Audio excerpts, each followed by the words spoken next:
از حدود 30 سال پیش انسان دوست داره روی پروژه‌ای کار بکنه که یک تمدن انسانی رو در دل کیهان ایجاد بکنه. این پروژه در 30 سال پیش کلید خورده، تمام طراحی‌های ابتداییش انجام شده، تمام بودجه‌های لازم براش در نظر گرفته شده، هدفش کاملا مشخصه، مسیرش کاملا مشخصه. تهدیدهایی که این پروژه داره بسیار تهدیدهای سنگینیه، فرصتهایی هم که ایجاد میکنه بسیار فرصتهای سنگین و بی‌بدیلیه. زمانی که انسان میخواد یک تمدن انسانی در دل کیهان ایجاد بکنه، باید تمدنی ایجاد بکنه که عالی ترین درجه هوشمندی، عالی ترین درجه هدفمندی، عالی ترین درجه ارزش رو با کمترین ضریب خطا داشته باشه و بتونید اون رو به صورت بسیار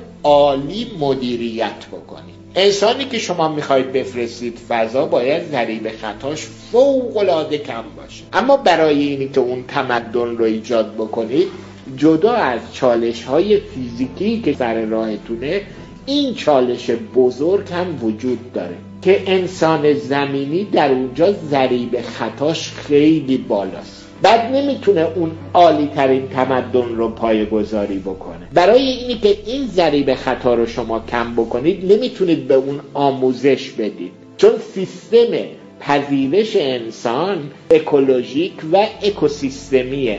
شما به یک سیستم پذیرش برتر نیاز دارید. یه سری تحقیقات و پژوهش‌های بسیار متفاوت و بسیار سنگینی روی مغز انسان شروع شد. اینا رو ما اطلاع نداریم، مثل زیادی از مسائل دیگه‌ای که ما اطلاع نداریم. اما انسان با چالش تمدن و ایجاد تمدن کیهانی که روبرو شد، دید با اون چهره مغز نمیتونه از عهده این چالش بر بیاد. مطالعات جدیدی روی مغز کرد. بیش از 100 کتاب نوشته شده.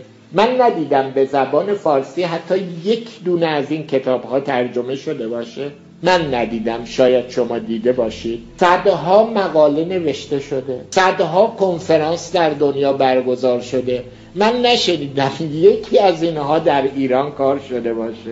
حتی یه دونه‌شو من نشنیدم. شاید شده، من اطلاع ندارم و من خبر ندارم. این اون چهره جدید مغز انسانه. این تعریف جدید مغز انسان دنیاهای جدیدی رو روی مطالعات ما و روی اندیشه های عمیق ما باز میکنه. تا دیروز ما خیال میکردیم که بزرگترین امتیاز مغز انسان داشتن 100 میلیارد سلول، حرکت نورونی که 10 به توان 800 و کانونهای مغزیه.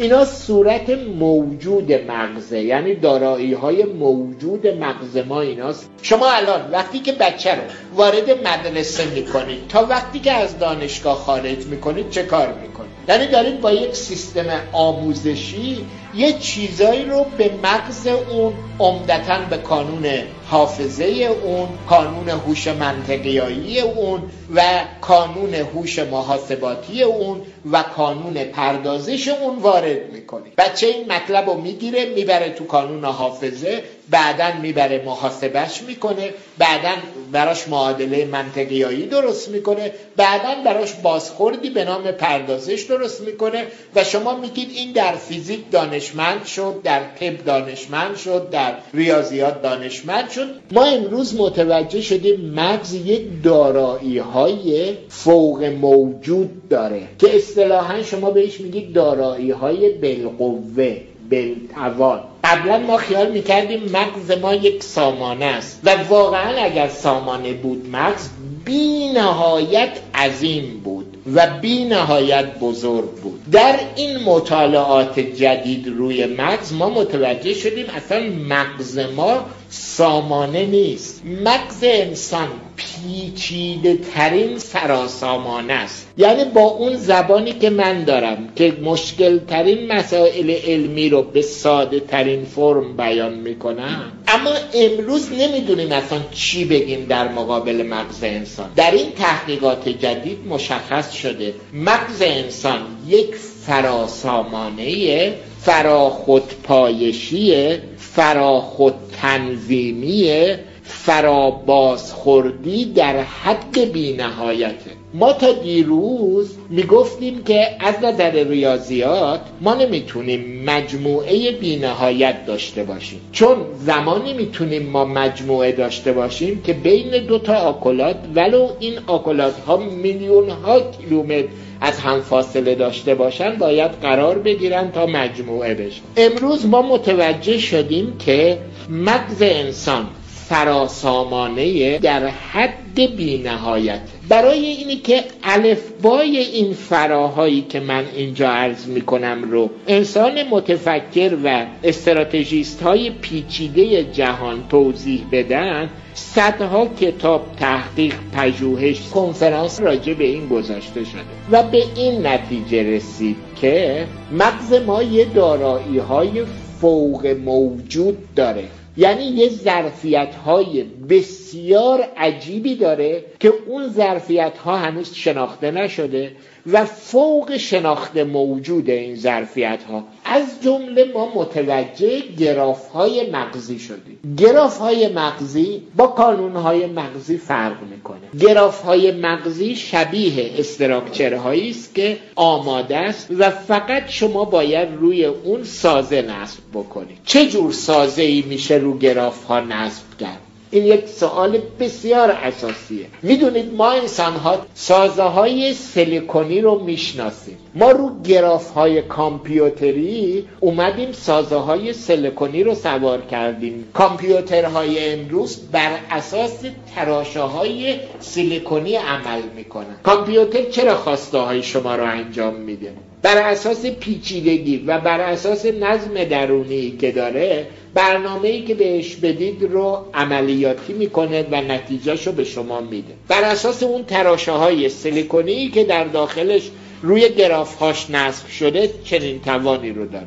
ولی شما که نمیتونید تراشه‌های سیلیکونی رو وارد مغز انسان بکنید. مغز رو جراحی بکنید، تراشه‌های سیلیکونی رو قرار بدید. گرچه یه زمانی بشر میخواست این کارو بکنه. نه اینی که بشر نمیتونه واقعا بیندیشه که تراشه‌های سیلیکونی رو وارد مغز انسان بکنه. نه، میتونه بیندیشه، ولی اندیشه با ارزش‌تر رو پیدا کرد. ما به جای اینی که بیایم تراشه‌های سیلیکونی طراحی بکنیم و وارد مغز انسان بکنیم، بیایم تراشه‌های از جنس خود مغز طراحی بکنیم، یعنی تراشه‌های بیولوژیکی. شاید میشه گفت بزرگترین شگفتی که در جهان ما داره رقم میخوره همین طراحی تراشه‌های بیولوژیکی برای نصب روی مغز انسان است. ما در برخورد با چالش‌های قبلی، یعنی ذرات زیراتمی، ژنوم، نانو، ابرکهکشان‌ها، آخرین واگشت کوانتومی، جهان‌های موازی، واقعا انسان رو در اون چالش‌ها با چهره خلاقیت خودش روبرو کردیم. یعنی انسان مجبور شد که با یک خلاقیت بسیار بسیار عجیب و خداگونه خودش روبرو بشه تا بتونه از پس این چالش ها بر بیاد. گویا انسان امتحانش رو در این چالش های قبلی خوب پس داده، از عهده امتحان خیلی خوب بر اومده، یه امتحان نهایی مقابل انسان قرار داده شده و اون امتحان نهایی همین طراحی تراشه‌های بیولوژیک برای نصب روی مغز انسان هست. این از اونجای آغاز شده که انسان تصمیم میگیره یک تمدن انسانی رو در دل کیهان ایجاد بکنه. عقل انسان و مغز انسان و هوش انسان یک تعریف دوباره پیدا کرده. این فقط یک تعریف نیست که تابلو بنویسیم یا براش مقاله بنویسیم یا براش کتاب بنویسیم، چون امروز با یه فراسامانه ما در ارتباطیم. تمام تحقیقاتی که ما کردیم قبلا در حد سامانه برخورد کردن با مغز بوده. الان ما داریم با یک پدیده فراسامانه فراخودپایشی روبرو میشیم. شما اگر بتونید تراشه‌های بیولوژیکی طراحی بکنید و روی استراکچرهای مغز یا روی گراف‌های مغزی نصب بکنید، دیگه لازم نیست انسانی که میخواید بفرستید فضا براش کتاب بفرستید، فایل صوتی بفرستید، راهنمایی بفرستید، براش آموزش بذارید.